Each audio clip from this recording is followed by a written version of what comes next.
Because that's the only way we Right. force change, right?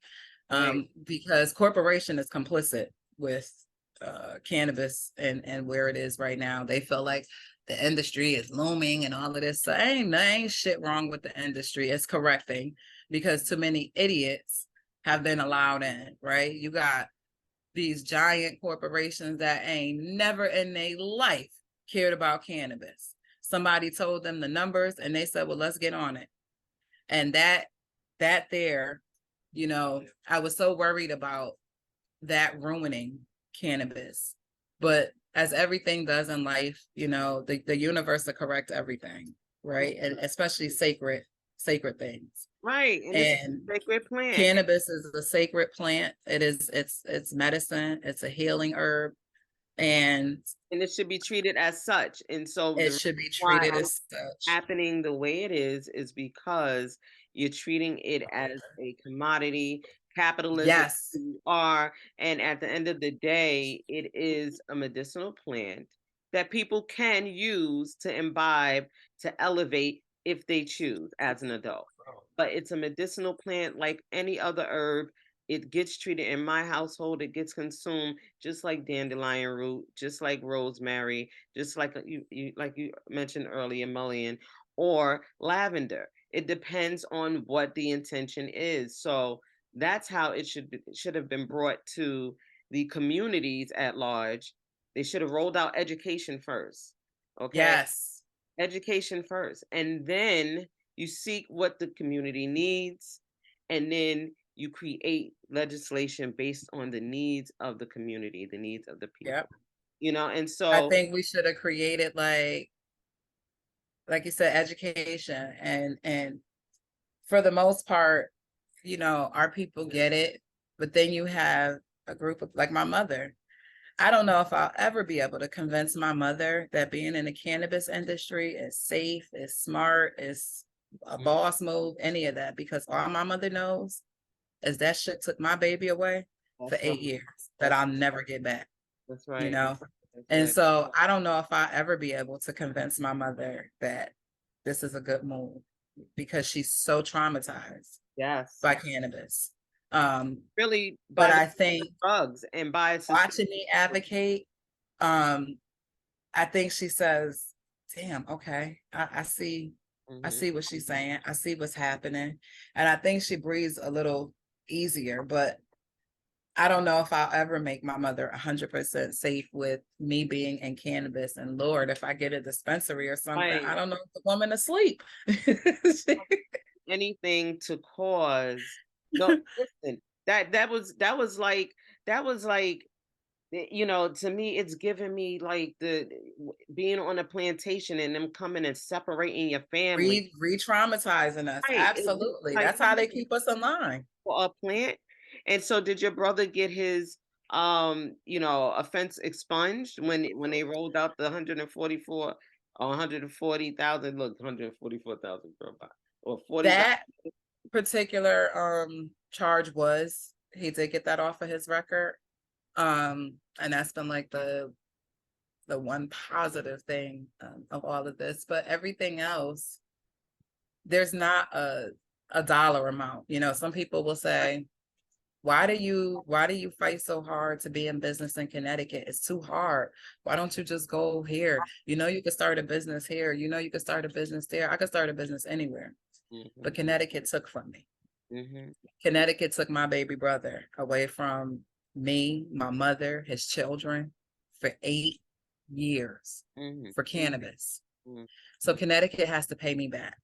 Right. And they can never, ever, ever, ever, ever, ever, if they abolish 280E, they can never put a dollar amount on Right. what they And that's took from us. restorative justice. That's reparations. That That is restorative justice. that's And that's why I restorative. fight for my place in Connecticut, because I know I could go anywhere else and it could be a little bit easier. But Mhm. Connecticut took from me, and Connecticut has to give back to me and my family. And so I will forever fight here until it's right, because this is where I am. This is where my family is. Right. This is where we were re-traumatized. And this is where we have to get it all back. This is where we repair. This is where we Right. heal Right. here. And so, yes, you know, some people get it, some people don't, but God gets it. God gets my mission. And this is very personal. It's not business. It's very right, personal. right, Very right. personal. I feel you. You know, because like I said, I wasn't a violent person. We weren't bringing down the neighborhood because there was Entrepreneur. 75 cars an hour at my house. It was never none of that. You Right. were It was a young entrepreneur, man got caught up making and decided that I'm a big fish. Like me, yo, you should go see what they doing over here. Wasn't bothering nobody. And you think they would look at that and say, you know what, these people don't really bother nobody. Let's give them a deal. When I tell you that was almost a 3 years fight to get the damn sentence reduced to 15 years. Because at one point in time, the feds and the state of Connecticut were fighting over the case. Okay. Stop it. The feds wanted it, the state wanted it, and we didn't know nothing. All we knew is like, what? Wow. It's weed. Y'all know that was only weed in there, right? Wow. Wow. Man, listen, I was saying that was an experience, but we're sitting here now and we just had X amount of operators come online with new licenses and, you know, new opportunities. And this is the stuff that we fought for, you know. Yeah. Is it perfect? Absolutely not. But we'll keep fighting until it is. But we're here, and I'm happy about that. And I'm a Capricorn, I'm a fighter, you know, so I'll be here to fight until it's right, you know. You know, I would never had expected, though, like you said, with the you know, it's still being federally illegal for me to be sitting on the stand as an expert witness at a federal trial for cannabis, right?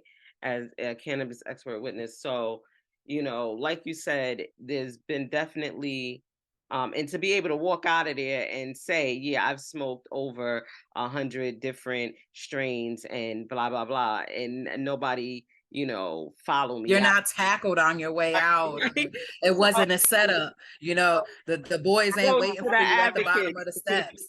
Yeah, it's Kudos this to is those definitely, shoulders I stand yeah, on.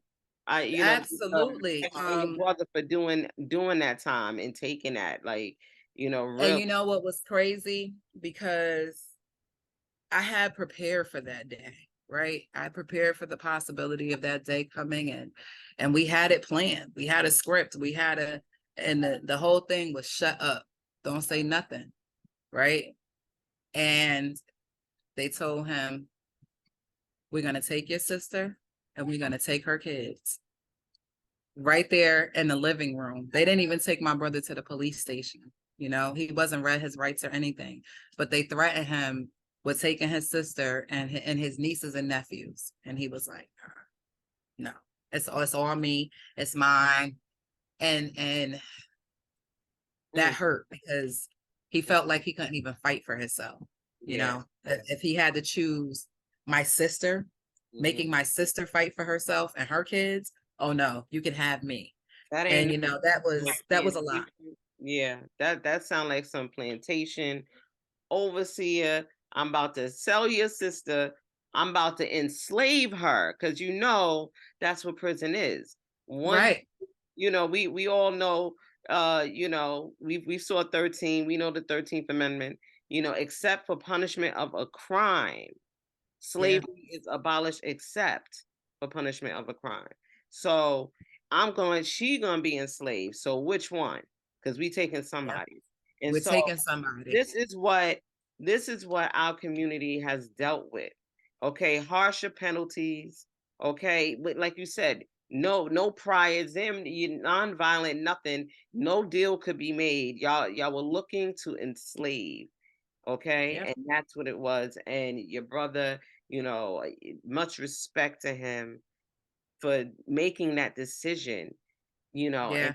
that so many Black men have had to make, okay, Yep. to protect you and your children. And like you said, You know, you definitely are just due in Connecticut, and they have to right that wrong. You have to right that wrong. And the fact that you couldn't be first up for access to a license, not with a price tag with it, like Yeah, y'all that was getting it crazy. wrong. Y'all getting it all wrong. And we could talk for hours about how each state is getting it wrong. But no, y'all gotta pay us back. Yeah, and that's really all it is. And I'm excited for anybody that wants to take this journey, but I want people to be real with themselves, and this is not your key to wealth. This is hard work, and you really got to love this, and be willing to sacrifice a lot, because it gives back in different ways. It's not going to give back to you immediately monetarily, but the fulfillment you get for knowing that your voice made a change, and a difference, there's no price. You can't put a price on that. Like Right, you can't right, put a price on that. And right. so those those who have licenses that are diehard advocates, their reward, it comes, right, because they understand that this isn't the windfall that everybody wants you to think that it is. This is hard work. Can Right. it turn into a windfall? Absolutely, but you have got to bust your ass to create that win. And this is a um long game. This is not oh, this is a short long day one. term. Yes, you're Yeah, in it. it's like You're in it. buying Berkshire Hathaway Mhm. stock. This is long term GE. You have to really be dedicated to this. Right. Could you have a a business that creates generational wealth for your family? Absolutely, but that comes with building a brand, right? And building a brand takes time. And so you have to come into this with the mindset that, not that it's going to be this, it's not a lottery ticket at all. um it's an opportunity. It's an opportunity for you to work your ass off, right? It's an opportunity for you to give more than you probably ever will, except for as a parent and a spouse. um but at the end of the day, it's like one of the most rewarding things that you've ever done. If you And love if you don't feel, yeah, if you don't feel that way about cannabis, then I would tell you to just wait a little while and maybe figure something else out. But if you love this thing, and you understand that there's going to be some sacrifices, you're going to take some L's, it. Hmm. but that it'll all come together, then this is for you. This is your place. This is your passion. Come pursue it. Um, but those that are just like thinking it's an opportunity, it is an opportunity. And I would explore all of the opportunities before I start getting licenses and all of that stuff. I would explore what you bring to the table already as a person. So Right. if Right. you are a great cook, then maybe you want to start thinking about cannabis and how it correlates to food. Hmm. Um, just take what you love naturally, and there is a place in cannabis. And if there isn't, create one, right? Yeah, sure. But I think that as long as you have the passion, this is the place for you. This is not a money grab. Like you gotta love this. And if you love it, you'll find your place. You will definitely find your place, and find your tribe. Please find Right. your tribe, because that makes or breaks you. There are a few years that I was just like, I'm done. Fuck cannabis, and fuck black cannabis. Like seriously. Um, and I found my tribe. I found my tribe. I found my tribe of black cannabis, Right. and it just kept getting bigger and better and more extraordinary. And I'm so grateful. I stuck it out. I remember meeting my friend now, who's like a sister to me, and she was really cool, right? And we exchanged phone numbers. And I remember saying to myself, like, I don't even know where this is gonna go, because I don't want no collabs. I don't want no this. I don't want no that, because I done been burnt. I was done. I was really done with the industry. I was at this last event because I had bought the ticket months ahead and I didn't want to waste my money. And she brought up something and I was like, girl, I am done with the cannabis industry. And she was like, no, you're not. You're nowhere near done. You know, you have things to do. We have things to do. There's other Black women that have things for you to do. There's other Black women that we got to go out and get and bring them in because they got things to do. But honey, you're not done. And I'm like, I don't even know you like that. But here I am 4 years later, not done. And, you know, so it's stuff like that that I'm grateful for. I'm grateful for all the people that I have encountered on this journey. The good, the bad, the ugly. I'm grateful for all of it. I'm grateful for the family I was able to create, right? I'm the only girl. I don't have sisters. I only have brothers. And so I've met some amazing, amazing Black women in this space. And I'm like so grateful, you know, that these are women that I can call on and I can say, hey, I need this, or do you mind sharing this with someone? It just all of these Black women that are here to pull the next Black woman up. And I mean, I don't mean with one hand, she got both hands down there, she got you around the waist and she's pulling you with everything. Yes. And I appreciate that. Like, I swear, you send them this way so we can hear their stories, especially in this space, their journeys, oh and yes, hear that, you know, what they do and how they do it, and let them know that there is a platform with the community of women who are doing the same type of work in different areas of the US, are looking to collaborate, are looking to network and connect, looking for a sister to be able to speak to openly and not feel judged, or not, you know, be discredited, or or made to feel as if they are inferior in any way. This is definitely a safe space for us to commune, consume if you want to, collaborate and celebrate each other. And right. I Whoever thought that you would be in a business meeting like smoking a blunt on camera or hitting your vape on camera? Like, I love my life. I love my life. I am definitely so dope. grateful to God. I mean, people whine and do all the time. Right. You take a sip of wine or you got your little cognac stifter there and you know, y'all and Right. nobody says nothing. And You know, I love it. Like, I love it. I was in a meeting a few months ago and my son walked by and he said, they smoking a blunt? I was like, yeah. He was like, did you go? He know everybody can see him? Yeah, it's like two more other people that's gonna come on with one too. They took a break so everybody could go roll a blunt. He's like, at work?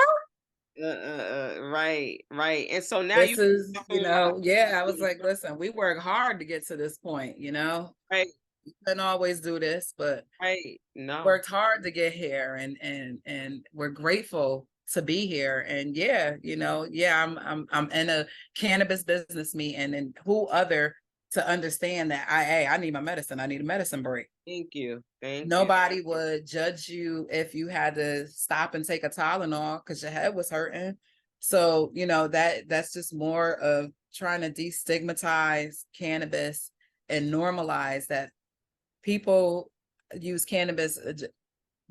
I don't judge how you drink water, if your skin feels dry. Whatever you do to take care of you is what you do to take care of you. And Right. I happen to incorporate cannabis in my self-care routine every day. Right. And I don't want to be judged for that, right? And so now I used to go above and beyond. I used to try to be the perfect mother because I never wanted anybody to say anything slipped because I smoke weed, right? Now I don't have to prove myself. I'm a phenomenal mother and I Okay. smoke weed Okay. and And I smoke weed. she And lets you know so all this time because yes, didn't your daughter just graduate law school and just graduated law school. And one so of that was super dope because right. she kind of was very stiff and, that's a drug, mom. It's a drug. I don't care what you're telling me. It's a drug. And just watching her over like the last 8 years, watching me in action and really learning. And she doesn't consume, right? And she doesn't, she gets where I'm coming from. She sees what the plant does for me. And so she will advocate for it. And so now to have my daughter, right, working on the side of restorative justice, yes, it's mind blowing. Like it is mind blowing. yeah. And Wow. it's like it fills me, it fills me, because there's family businesses, right? And some people have it's an auto body shop, and other families got a restaurant, and that was never going to be my path. I love cannabis, and I've always waited for a way that I could give that business to my kids, because that's what I know, right? Right. I could show y'all how to make money in cannabis. Mommy can do that. We can do that. Right. And it's not something I have to be embarrassed of. I'm not putting my children's freedom at risk. My daughter's 28 years old. If I want to go and pick up an ounce, she can come with me. We're not going to get arrested. It's a different time. It's a wonderful time. And I'm just in the mindset that it's only going to get better, as we have more and more women entering the space, women of color entering the space, and really just standing in who they are. And we have these resources like Minorities for Medical Marijuana and MCBA and Women Grow, and all of these places where you can see minorities and minority women doing well, right? They're doing well in the cannabis space. Black Cannabis Mastermind is like, yes, next level. You talking about a safe space for people of color to thrive and be excellent in cannabis. Ooh, yes, Black Cannabis Mastermind. And so, find your tribe. There are resources out here. We are out here as a people. We're out here as Black women. We're out here as Black men. We're out here as Black trans folks. We are just out here. And so find your tribe, and figure out not only what you can get from them, but what can you bring to the table. You always have to have something to bring to the table. This industry takes. So when you come to the table, have something to give, right? Because everybody's taking. And so that's a little bit about my journey, and some advice for anybody who is thinking about making this journey, or if you're in the space and you're wondering, should I go full throttle? I hope something that I shared helped you make a decision that is best for you and for your family. right, But, right. Don't make a decision because you're afraid of what people are going to say, or the stigma around cannabis. If that's all that's holding you back, that's something that should catapult you. If it's just people's ignorance, that's your opportunity to educate. When I started talking about cannabis, right, because I'm very intentional about where I want to operate and everything, there were conversations about adult legalization, but we hadn't gotten to the point yet.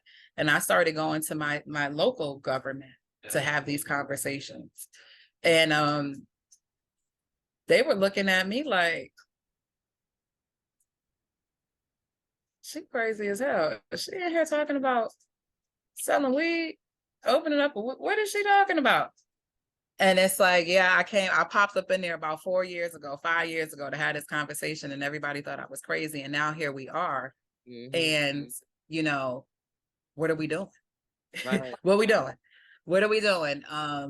Because every community, I did not want my community to be a struggling ass community that was riding the coattails of propaganda and not being able to benefit from what everybody else is benefiting from with these tax dollars that's being taken from these businesses. Right. And so that's another thing, you know, you're opening businesses and you're thinking about where you want to be at.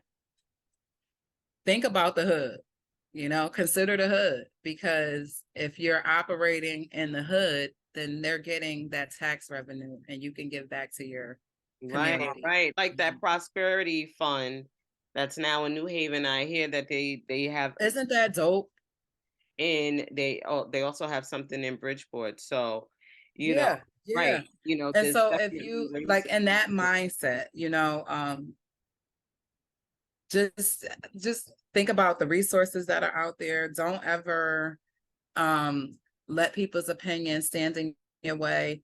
Like I said, here in Bridgeport, a lot of the hood leans on the church. Mm-hmm. The church was not ready to openly accept cannabis, right? They weren't ready for that. And it just takes conversations, right? A lot of times, again, you may have 20 mothers in that congregation that's telling pastor not to get behind this, but all 20 of those mothers' sons have been incarcerated behind cannabis, right? And so their reasons are so different. They don't give a damn about the THC content. All I know is my boy was ripped out of my life behind this.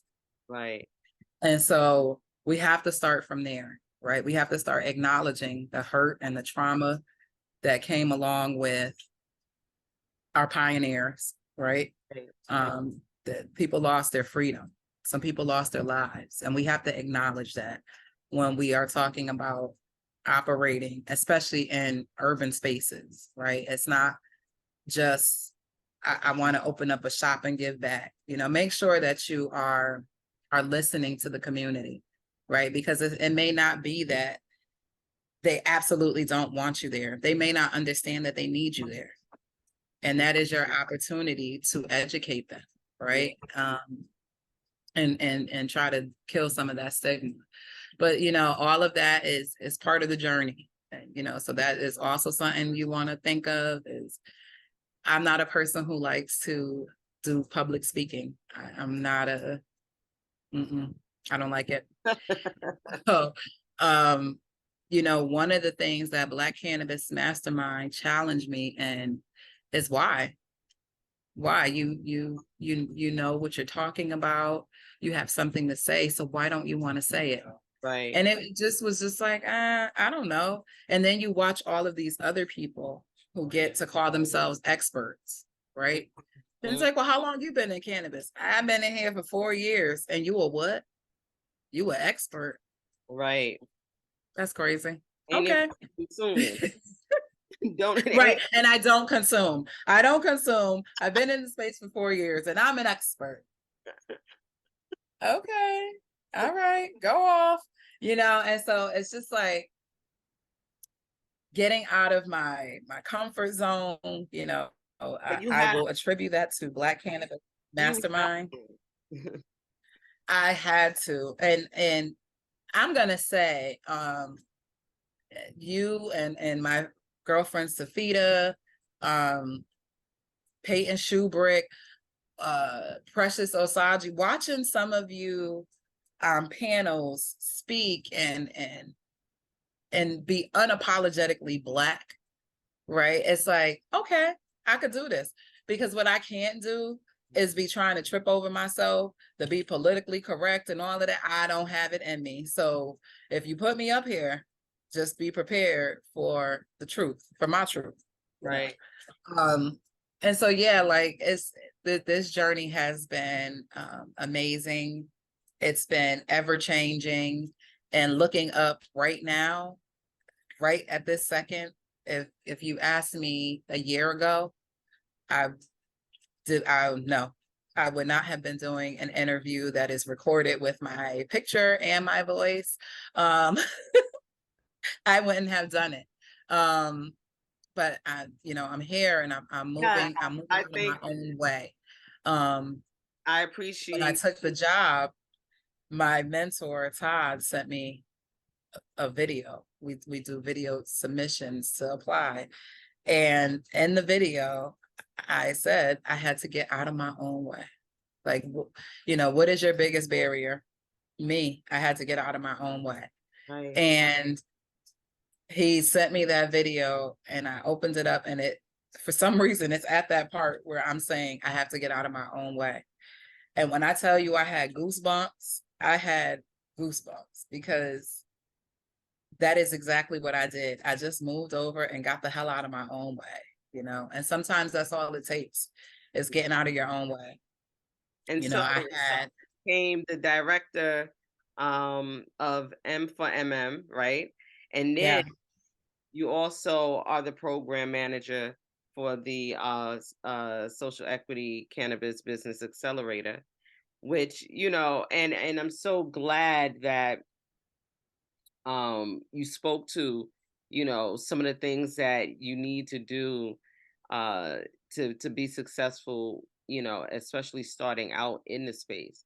You spoke to advocacy, you spoke to having a network, you spoke to adding value, bringing your own skills and talents, and being and knowing that you're going to be here for long. This is right, this is a new and burgeoning space for Connecticut, and you're at the foundation of it. So, be prepared to get to work, roll up your sleeves. But, you also yes, spoke to, you know, uh, respecting those who paved the way, those who have been incarcerated, those who, know the landscape, know about distribution and all of that type of stuff. So, um, you to give those people guidance coming in, you know, being a long time consumer and a underground entrepreneur in the space. We'll say, yeah, yeah. you know, That's very important for me. Is not just how do I get my license, is more my license is about, because if I don't get it, I can't bring somebody else, right? If mm-hmm, I don't do it, then I can't pave the way for someone else. right, Um,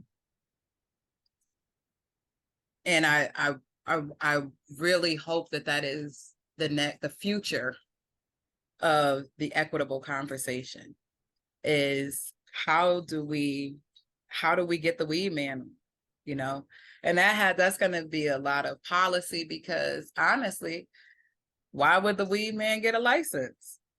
To right. give all his damn money to 280E? No, nope. No, I wouldn't even encourage my weed man to get a license. Boy, let's get you a brand, you know. Let's get you a brand. Don't you stay out of that. You stay out of that mess and let me get you a brand or Not something. until federal legalization happens, and like you said, policy Yeah, changes, and that's going to happen with a whole lot of, behind the scenes, and absolutely. And like, so right now, like I said, I wouldn't encourage my weed man to go get a license. For what? right, right, No, no. So he got a $2 million bill out and $2 million in fees and all of this right, craziness and right. You wouldn't subpar even be able to get in cannabis he got to contact put with on the him. shelf. If he had $2 million and if he had all that money, you wouldn't even be able to dial his number no more.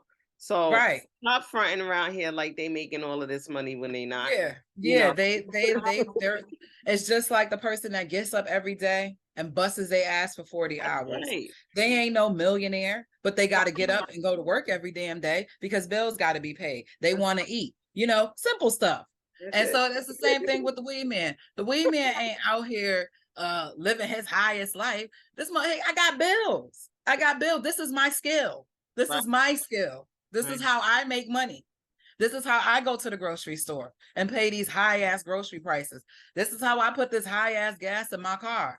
I got to sell weed because this this is what I know, you right. know? Because And so this wage ain't livable. That y'all talking about livable wage. exactly, using $15 an hour. What is somebody supposed to do with that? I made $17 an hour coming out of high school over 30 years ago. What the hell am I going to do with $15 now? Like, what am I supposed to do with that? And so you leave people to the point you got somebody with a full-time job, and you know what they side hustle is? They selling weed. Mm-hmm.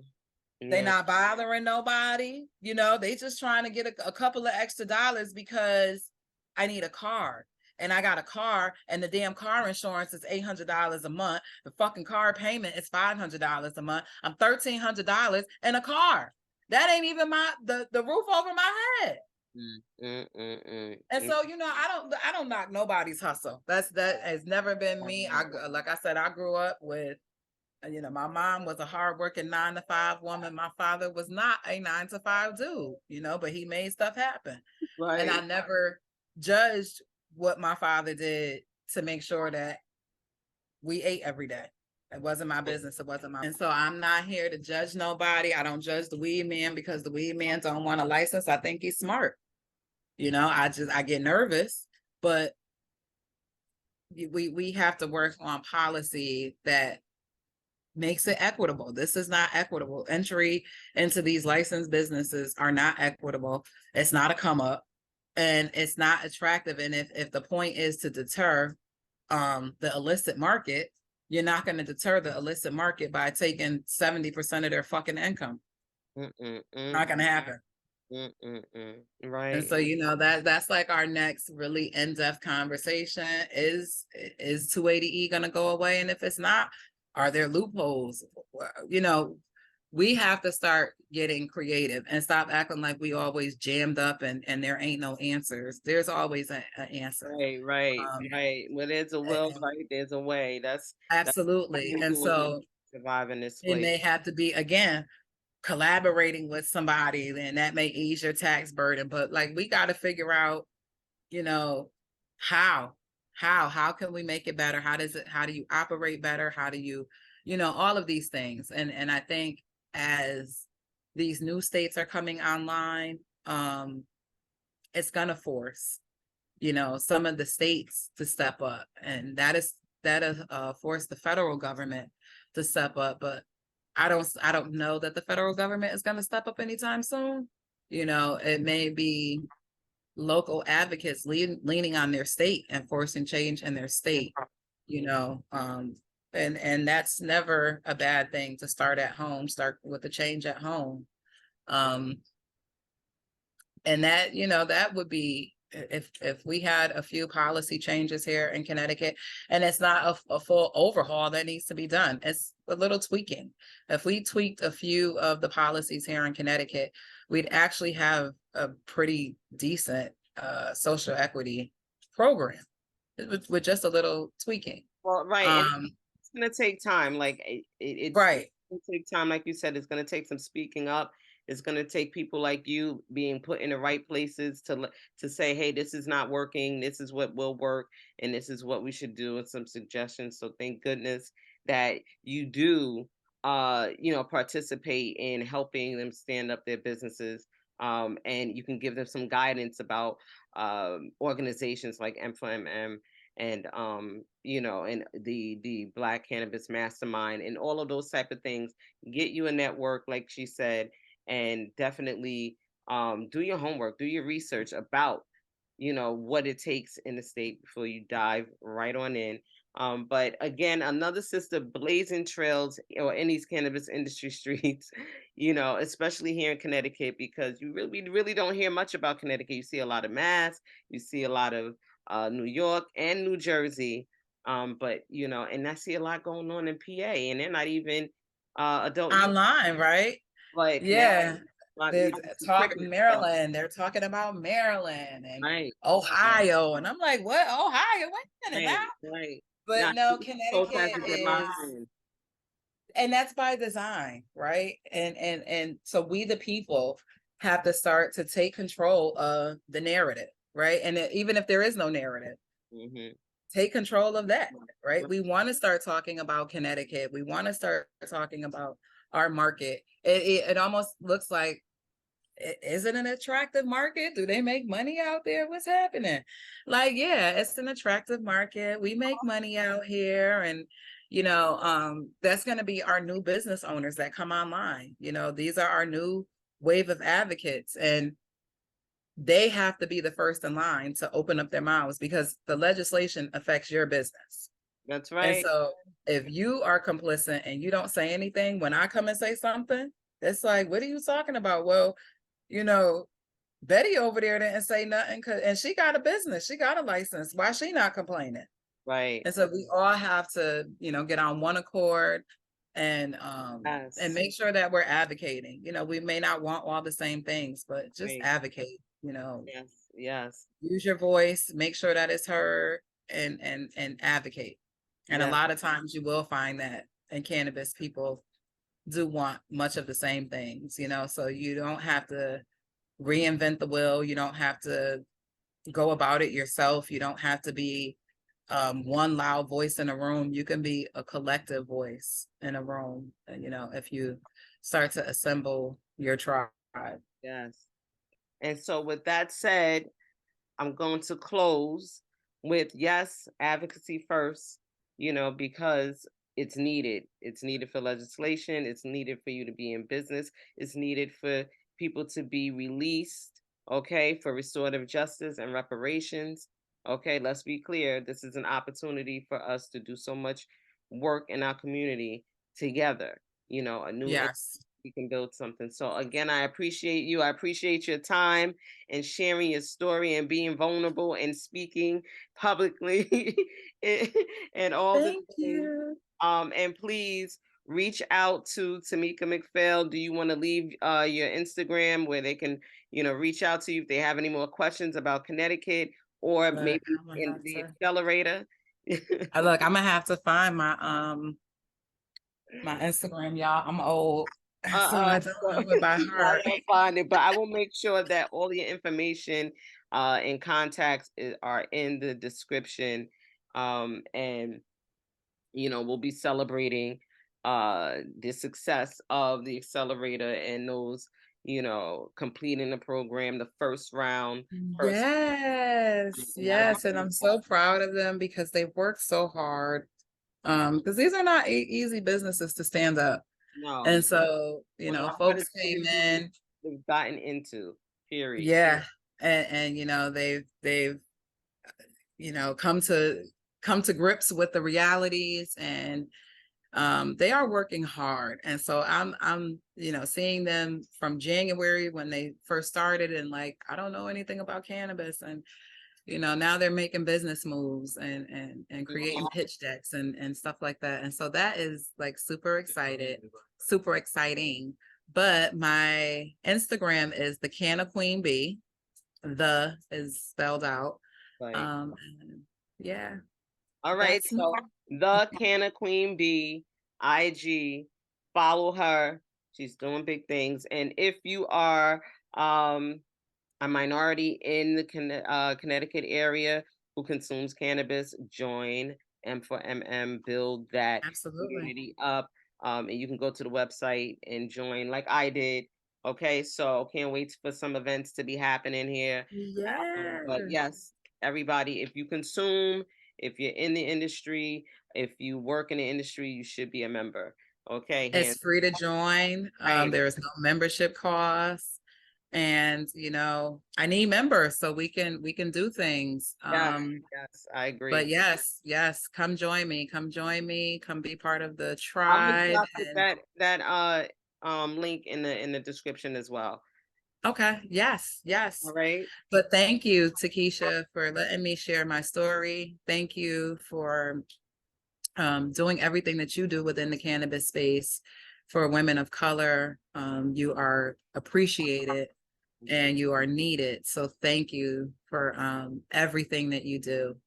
Yes, thank you. And if you are a Black woman who blazes and wants to be featured on a platform, reach out to me on IG at Black Woman Who Blaze, all spelled out. And if you need guidance with your consumption, workshops, trainings, all the things you want to see my offerings, go to my website, nativenubian.com. Peace.